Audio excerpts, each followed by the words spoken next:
오늘 하나님 말씀은 사사기 20장 우리 1절에서 16절까지입니다. 18절까지로 되어 있는데 사사기 20장 1절부터 16절까지만 같이 저 한 절 여러분 한 절 이렇게 교독하도록 하겠습니다. 네, 저부터 읽겠습니다. 이에 모든 이스라엘 자손이 단에서부터 부엘세바까지와 길라 땅에서 나와서 그 회중이 일제히 미스바에서 여호와 앞에 모였으니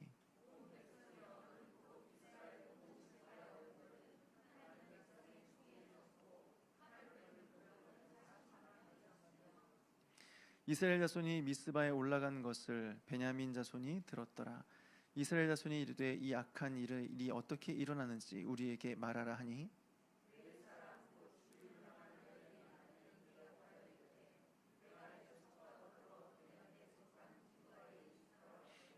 기브아 사람들이 나를 치러 일어나서 밤에 내가 묵고 있던 집을 에워싸고 나를 죽이려고 하고 내 첩을 욕보여 그를 죽게 한지라.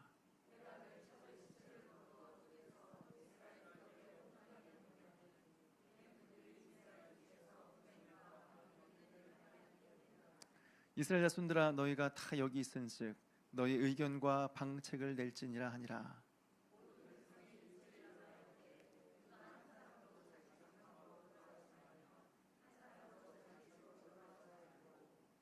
우리가 이제 기브아 사람에게 이렇게 행하리니 곧 제비를 뽑아서 그들을 치되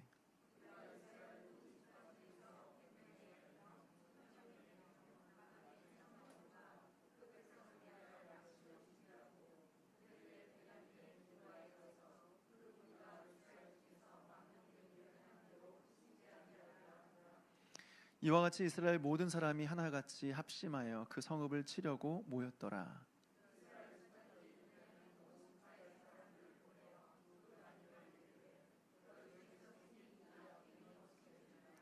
그런즉 이제 기브아 사람들 곧 그 불량배들을 우리에게 넘겨주어서 우리가 그들을 죽여 이스라엘 중에서 악을 제거하여 버리게 하라 하나 베냐민 자손이 그들의 형제 이스라엘 자손의 말을 듣지 아니하고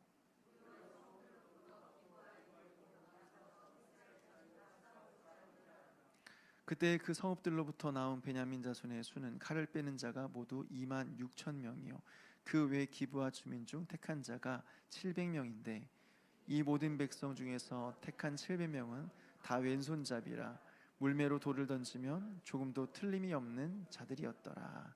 아멘. 한번 기도하시겠습니다. 하나님 아버지, 오늘도 하나님께서 우리를 예배 자리에 불러주시고 말씀 앞에 서게 하여 주심을 감사드립니다. 오늘도 우리에게 꼭 필요한 말씀이 증거되게 하시고 이 말씀 앞에서 우리 자신을 돌아보며 하나님의 뜻이 무엇인지를 잘 분별하고 그 말씀 앞에 순종하는 우리 모두가 될 수 있도록 도와주시옵소서. 감사드리옵고 예수님의 이름으로 기도하옵나이다. 아멘. 지난주에 우리는 말씀을 통해서 충격적인 내용을 접하게 되었습니다. 사람이 어디까지 타락할 수 있는가, 또 사람이 어디까지 잔인해질 수 있는가, 그리고 사람이 어디까지 무정해질 수 있는가, 우리 말씀을 통해서 살펴보게 되었습니다.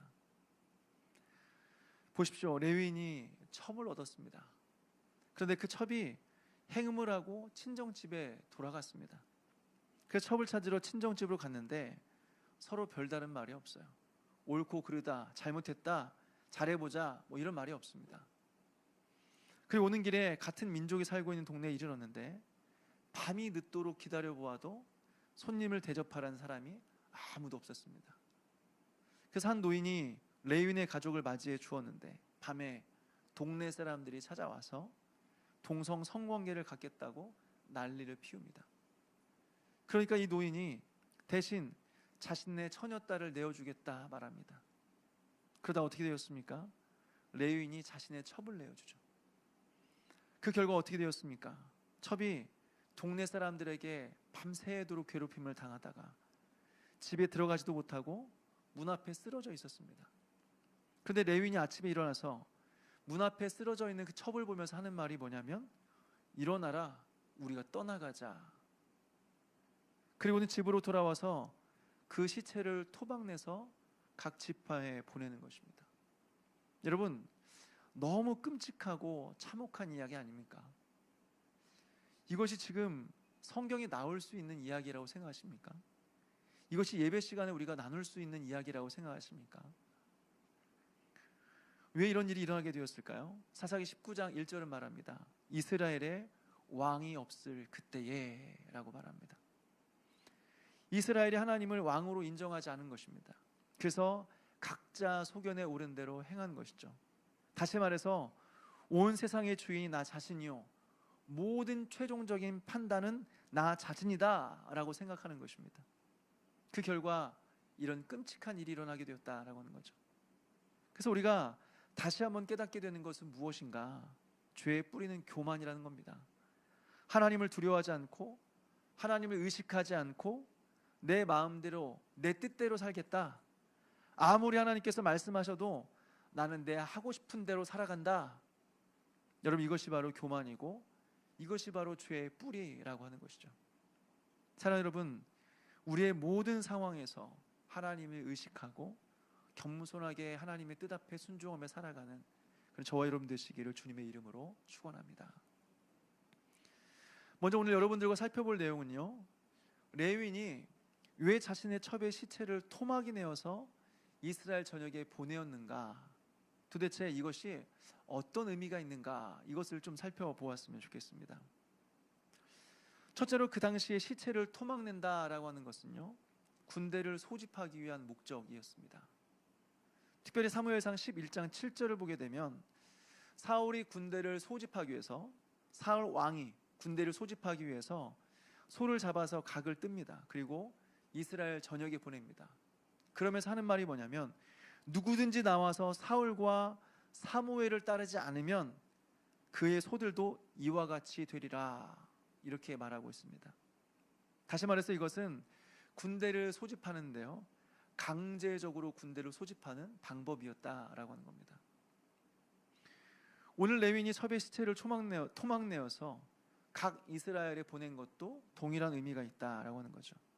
이스라엘의 군대를 소집하고 있는 것입니다. 그런데 이것은 그냥 부탁이 아니라 앞에서 말한 것처럼 사울의 경우와 비슷한 것처럼 참여하지 않을 경우에 보복하겠다라고 하는 거예요. 강제적으로 이스라엘 군대를 소집하고 있는 것입니다. 그런데 이 일이 사울의 일과 차이점인데 그것이 무엇이냐? 보낸 사람이 한 나라의 왕이 아니라 이름도 없는 한 레위인이었다라고 하는 것이죠. 또 한 가지는 소의 시체가 아니라 사람의 시체를 조각내어서 보냈다라고 하는 겁니다. 두 번째로 레위인의 첩의 시체를 토막내어서 이스라엘 각 지파에 보낸 것은 여러분 희생 제물의 의미가 있습니다. 성경은 레위인의 첩의 시체를 토막내었다라고 표현할 때 제사장이 제사를 드리면서 제물을 각뜨는 그런 단어와 동일한 단어를 사용합니다. 다시 말해서 칼을 가져다가 뼈마디를 찍어서 12토막으로 나누었다라고 할 때 사용된 이 나타흐라고 하는 동사는요, 제사를 드리기 위해서 각을 뜨는 그 행위를 가리킬 때 사용하는 단어와 동일한 단어라고 하는 거죠. 또 레위인이 사용했다는 이 칼이라고 하는 것은 히브리어로 마아켈레트라고 하는데, 이것은 짐승을 잡을 때 사용하는 그 칼을 의미하는 것입니다. 아브라함이 이삭을 잡으려고 할 때 썼던 그 칼이 바로 이 칼이에요. 그러니까 성경은 의도적으로 뭘 보여주고 있냐? 첩을 토막내는 장면을 마치 제사에 쓸 짐승을 잡는 것처럼 묘사하고 있다라고 하는 거예요. 이것을 의도적으로 보여주고 있다라고 하는 것이죠. 도대체 이것은 무엇을 의미하는 것일까요? 레위인의 첩을 토막내어서 이스라엘의 각 지파에 보냈다고 하는 것은 레위인 자신이 자신의 잘못과 허물을 덮으려고 하는 수단이었다라고 하는 거예요. 여러분 한번 생각해 보십시오. 이 일이 지금 레위인이 일방적으로 당한 일이었습니까? 자신의 잘못은 아무것도 없고 원치 않게 자신의 사랑하는 하나밖에 없는 아내를 잃어버려서 너무나 괴롭고 고통스러운 그런 상황입니까? 아니죠. 불량배들에게 자신의 아내를 이끌어내는 것은요, 레위인 자신입니다. 자기가 살려고 자기 아내를 밖으로 보내고 문을 닫아버린 것은 레위인 자신입니다. 또 밤새 아내가 불량배들에게 괴롭힘을 당했지만 아침이 될 때까지 아무런 관심을 보이지 않습니다. 걱정했다는 말이 나오지 않습니다. 그리고 잘 자고 일어나서 아침이 되어서 문을 열어보니까 그 첩이 문 앞에 엎드려져 있는 거예요. 그 문 앞에 엎드려져 있는 첩을 향해서 하는 말은 뭐냐면, 일어나라, 우리가 떠나가자. 첩을 향한 어떤 사랑도 어떤 연민도 우리는 느낄 수가 없습니다. 그러니까 지금 이 죽음은 너무 억울한 죽음, 말할 수 없는 참담함, 이런 것이 아니라는 것이죠. 그냥 자기 자신이 이 일을 당한 것이 기분 나쁜 거예요. 이것 때문에 사람들로부터 혹시라도 모를 비난을 받고 싶지가 않은 거예요. 그래서 어떻게 해요? 자신의 첩을 희생제물로 만들었다라고 하는 것이죠. 여러분, 오늘날 우리가 살아가는 세상이 바로 이렇지 않습니까? 세상을 살아가면서 사람들에게 자신의 잘못을 이야기하면 안 됩니다. 자신의 약점을 이야기하면 안 됩니다. 왜 그럴까요? 그러면 그것 때문에 사람들에게 약점 잡혀요. 그 사람들은 계속해서 그 약점을 가지고 계속해서 공격하는 것입니다. 그러니까 어떻게 해요? 사람들에게 자신의 잘못을 절대 이야기하면 안 됩니다. 오히려 다른 사람이 더 잘못했다고 비난하고 더 큰 소리를 쳐야죠. 남의 잘못을 계속해서 들추고 그것을 물어 뜯어야죠. 그래야 경쟁 사회 속에서 내가 살아남을 수 있는 거죠. 여러분, 이것이 바로 우리가 살아가는 세상입니다. 그리고 오늘 이 레위인의 모습입니다. 첩을 통해서 자신의 잘못한 거, 혹시라도 모를 자신의 잘못은 다 덮어버리고 베냐민의 기부와 사람들의 죄악을 만천하에 드러났다라고 하는 것입니다. 이것은 사사기 20장 4절부터 레위인의 진술에서도 잘 드러나고 있는데, 우리 사사기 20장 4절에서 6절 말씀을 한번 같이 읽어보겠습니다. 사사기 20장 4절에서 6절 말씀입니다. 시작. 레위 사람 곧 죽임을 당한 여인의 남편이 대답하여 이르되, 내가 내 첩과 더불어 베냐민에 속한 기브아에 유숙하러 갔더니 기브아 사람들이 나를 치러 일어나서 밤에 내가 묵고 있던 집을 에워싸고 나를 죽이려 하고 내 첩을 욕보여 그를 죽게 한지라. 내가 내 첩의 시체를 거두어 쪼개서 이스라엘 기업의 온 땅에 보내었나니 이는 그들이 이스라엘 중에서 음행과 망령된 일을 행하였기 때문이라. 아멘. 여러분, 어떻습니까? 자기가 잘못한 내용이 하나도 안 나와요. 모두가 다 기브아 사람들 잘못이라는 거예요. 본인은 아무 책임이 없어요. 나의 첩이 죽는 데 있어서 아무런 잘못도 없고 아무런 책임도 없습니다. 오직 자신은 억울한 사람이고 괴로운 사람일 뿐이에요. 오직 본인만 피해자예요. 본인만 피해자예요. 여러분, 우리도 마찬가지 아닙니까? 어느 공동체든지요, 희생제물이 필요합니다. 직장에서, 가정에서, 심지어는 교회에서, 셀 안에서 여러분, 희생제물이 필요합니다. 문제가 일어났을 때 모든 것을 하나하나 다 따지러 가면 여러 사람이 피곤해지죠. 진흙탕 싸움이 되는 것입니다. 그러니까 어떻게 해요? 한 사람을 희생시키는 거죠. 한 사람만 희생시키면 되는 것입니다. 가장 만만한 사람, 희생을 당해도 주변에 도와줄 수 있는 사람이 없는 사람, 그런 사람을 희생제물 삼는 거죠. 이건 다 너 때문이야. 네가 잘못해서 이런 일이 일어난 거야. 그러니까 너만 피해보면 돼. 너만 책임지면 돼. 너만 조용히 가만히 있으면 돼. 너만 희생하면 다 해결될 수 있어. 그러나 여러분, 한번 생각해 보십시오. 어떻게 공동체 안에서 문제가 일어났는데 어떻게 한 사람만 잘못할 수 있습니까? 어떻게 일방적인 실수와 잘못만 있을 수 있겠습니까? 손바닥도 마주쳐야 소리가 나는 거 아니에요? 그런데 어떻게 한 사람만 잘못했다고 말할 수 있습니까? 왜 한 사람만 희생해야 됩니까? 그것은 말도 안 되는 일이다라고 하는 것이죠. 그런데 여러분, 이런 말도 안 되는 일을요, 우리 예수님께서는 우리를 위해 행해 주셨습니다. 우리 요한복음 12장 24절 말씀을 같이 찾아서 읽어보겠습니다. 요한복음 12장 24절입니다.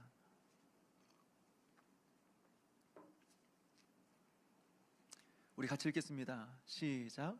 내가 진실로 진실로 너희에게 이르노니 한 알의 밀이 땅에 떨어져 죽지 아니하면 한 알 그대로 있고 죽으면 많은 열매를 맺느니라. 아멘. 여러분, 이것이 바로 예수님께서 우리를 위해 행하신 일입니다. 예수님은 모든 사람들을 다 불러놓고 잘잘못을 다 따져서 행한 대로 갚으신 분이 아니십니다. 그러면 우리 중에 살아있을 사람은 아무도 없어요. 대신에 죄 없으신 예수님은 우리를 위해 대신 죽으심으로써 공동체 전체를 살리셨습니다. 다시 말해서 한 사람의 희생으로 공동체 전체의 허물을 덮어주었다라고 하는 거죠. 그런데 여러분, 오늘 레위는 어떻습니까? 레위는 내가 희생함으로 공동체를 살렸습니까? 아니면 자신의 무지함을 드러나기 위해서 다른 사람을 희생시켰습니까? 자기 죄는 다 덮었는지 모르겠지만 그것 때문에 자신의 첩의 시체를 토막냈고, 그 덕분에 이스라엘 전체가 전쟁에 참여함으로써 이스라엘 전체가 고통을 경험하게 되었다라고 하는 것이죠. 사랑하는 여러분, 우리는 어떤 사람입니까? 내가 희생함으로써 공동체 전체의 허물을 덮어주는 사람입니까? 아니면 나의 허물을 덮기 위해서 공동체 전체를 들쑤시고 다니면서 공동체 전체를 희생하게 만드는 사람입니까? 예수님의 역사는, 하나님의 역사는 자신을 희생함으로 공동체를 살리는 역사입니다. 반대로 남을 죽여서 내가 사는 것, 다른 사람을 희생해서 내가 사는 것은 사탄의 역사입니다. 우리 모두는 예수님께서 걸어가신 그 길을 걸어갈 수 있었으면 좋겠습니다. 나는 희생하더라도 공동체는 살리고, 나는 억울해도 다른 사람의 허물을 덮어줄 수 있는 그런 은혜가, 그런 인생이 되기를 주님의 이름으로 축원합니다. 다음으로 살펴볼 것은 레위인이 보낸 이 토막낸 시체를 보고 몰려든 이스라엘 백성들의 모습입니다. 여러분, 여기서 우리는 레위인뿐만 아니라 모여든 이스라엘 백성들 또한 정상이 아니구나라는 것을 깨닫게 돼요. 그들 역시 이스라엘의 왕이 없으므로 각자 소견에 오른 대로 행하였던 사람들이다라는 것을 깨닫게 되는 것이죠. 어떤 면에서 그럴까요? 첫째로, 모인 이스라엘 백성들은 이 문제를 해결하기 위해서 모였지만 이 문제의 원인이 무엇인지 깊이 확인하거나 묻지 않았습니다. 우리 다시 한번 아까 읽었던 우리 4절부터 6절 말씀을 다시 한번 읽어보겠습니다. 4절부터 6절까지 시작. 레위 사람 곧 죽임을 당한 여인의 남편이 대답하여 이르되 내가 내 첩과 더불어 베냐민에 속한 기브아에 유숙하러 갔더니 기브아 사람들이 나를 치러 일어나서 밤에 내가 묵고 있던 집을 에워싸고 나를 죽이려 하고 내 첩을 욕보여 그를 죽게 한지라. 내가 내 첩의 시체를 거두어 쪼개서 이스라엘 기업의 온 땅에 보냈나니 이는 그들이 이스라엘 중에서 음행과 망령된 일을 행하였기 때문이라. 아멘. 여러분, 여기서 레위인은 내 첩이라고 말하고 있습니다.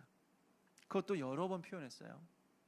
근데 모인 수많은 무리들 중에서 왜 레위인이 첩을 두었는지, 왜 레위인이 첩을 두어야만 했는지 어느 누구도 이상하게 여기거나 어느 누구도 문제를 삼거나 질문하지 않았습니다.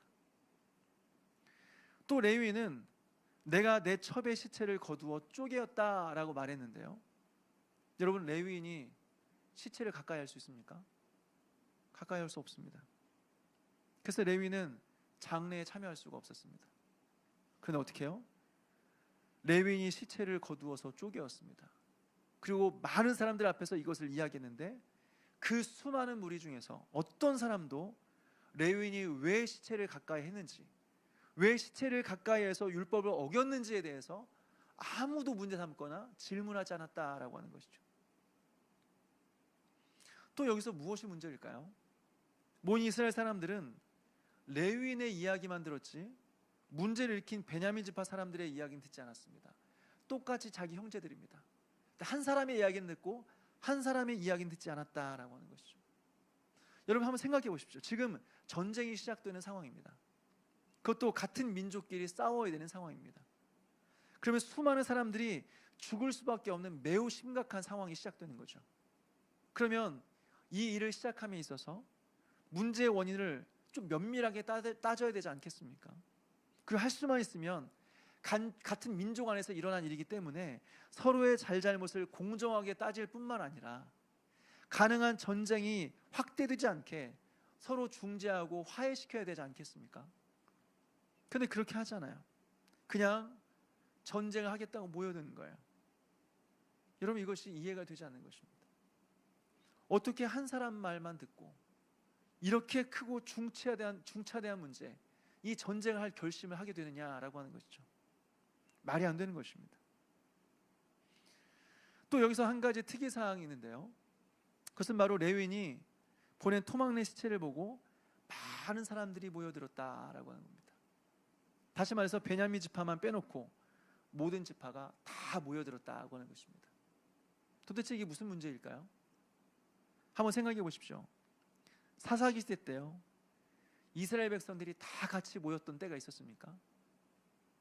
특별히 이스라엘이 가나안 정복 전쟁 때를 제외하고 여호수아가 죽은 이후에 단 한 번도 지파가 전쟁을 위해서, 땅을 정복하기 위해서, 하나님께서 허락하신 땅을 차지하기 위해서 마음을 모아서 모인 적, 싸운 적, 여러분 단 한 번도 없었습니다. 사사기 시대 때 온 지파가 모여 싸운 적 단 한 번도 없었습니다. 드보라가 싸우기 위해서 지파별로 모이라고 요청을 했는데 지파들이 모이지 않았습니다. 기드온과 입다가 사사로 있었을 때에 가장 영향력 있었던 에브라임 지파는 여러분 전쟁에 참여하지 않았습니다. 그리고 전쟁이 끝나고 나서 하는 말이 뭐냐면, 왜 우리 안 불렀어? 하고 시비를 걸었습니다. 또 삼손의 경우는 어떻습니까? 삼손 혼자서 블레셋을 자기 집 드나들듯이 왔다 갔다 하고 있었을 그때에 아무도 삼손과 힘을 합쳐서 블레셋을 정복할 생각을 아무도 하지 않았습니다. 오히려 삼손을 잡아서 블레 사람들에게 넘겨주었습니다. 그런데 오늘 어떻습니까? 이스라엘 대적들과 싸울 때는 단 한 번도 모인 적이 없었던 사람들이 같은 민족끼리 싸우겠다고 하는 일에 다 모인 거예요. 단번에 모여서 마음을 모으고 있는 거예요. 왜 그래요? 토막난 시체를 본 거예요. 그것을 보고 흥분해서 모이기 시작하는 것이죠.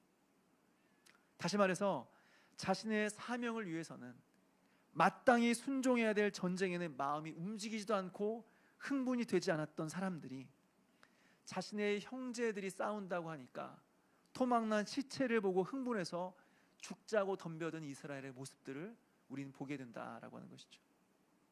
여러분, 도대체 왜 이런 일들이 일어나는 걸까요? 왜 이런 비정상적이고 비상식적인 일들이 일어나는 것일까요? 여러분, 지성이 마비가 된 것입니다.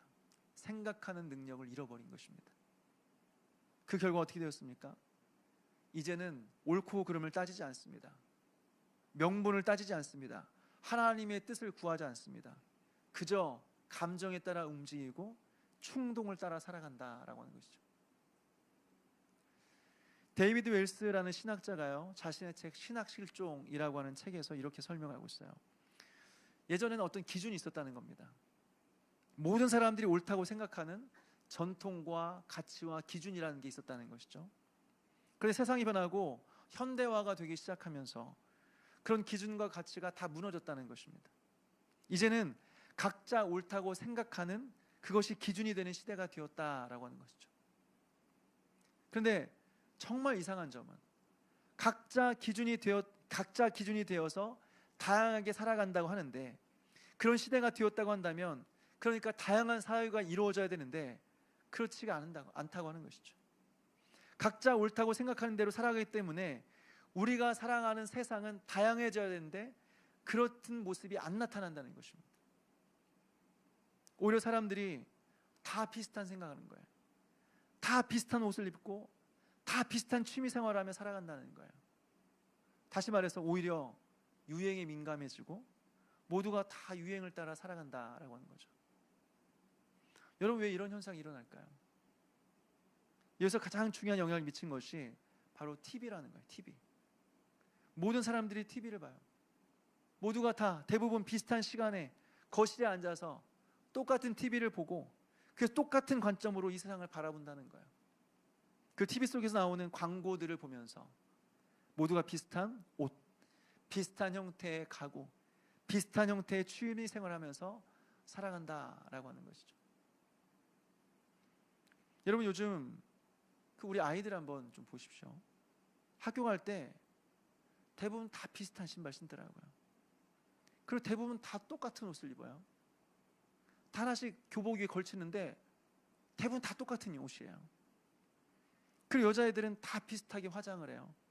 그리고 머리 모양도 대부분 다 비슷해요. 그래서 보면 다 똑같이 생겼어요.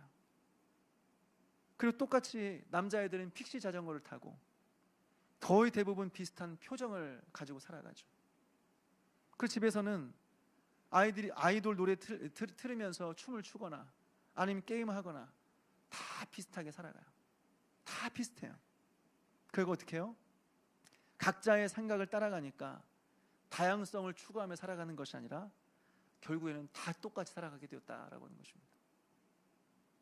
오히려 동남아 같은 곳을 보면요, 여러분 이런 현상이 일어나지 않습니다. 예전에 캄보디아를 가서 대학생들과 함께 이야기를 나눈 적이 있는데 한 15년 전인 것 같아요. 캄보디아였고 확실히 우리나라보다는 문화적인 혜택을 덜 받은 곳이죠. 무엇보다 그 당시에 집집마다 TV가 없었습니다. 그런데 요즘 청년들이 무슨 생각하고 있는지 궁금해서 그 캄보디아 대학생들에게 좀 물어봤어요. 몇 가지 물어봤어요. 요즘 청년들은 한가하면 뭐해? 캄보디아에서 미인의 기준, 미남의 기준이 뭐야? 사람들이 요즘 선호하는 직업이 뭐야? 아주 단순한, 어렵지 않은 질문을 하는데 캄보디아 학생들이 대답을 못해요. 학생들 사이에서 표준화된 답변이 없는 거예요. 모두가 생각하는 취미생활, 모두가 선호하는 직업, 모두가 좋아하는 미의 기준 같은 게 없다는 거예요. 그것은 각자 생각하기 나름이고 사람마다 다 다르다는 거예요. 답변을 못하는 거예요. 그런데 그들보다 조금 더 나은 문화의 수준에 살아가는 우리의 모습은 어떻습니까? 대부분 다 비슷한 삶을 살아가요. 돈이 있거나 없거나, 배우거나 못 배웠거나, 어디가 맛집이라고 그러면 다 거기로 몰려가요. 어디 여행지가 유명하다 그러면 다 거기로 몰려가요. 요즘 어떤 음식이 몸에 좋다 그러면 다 그거 먹어요.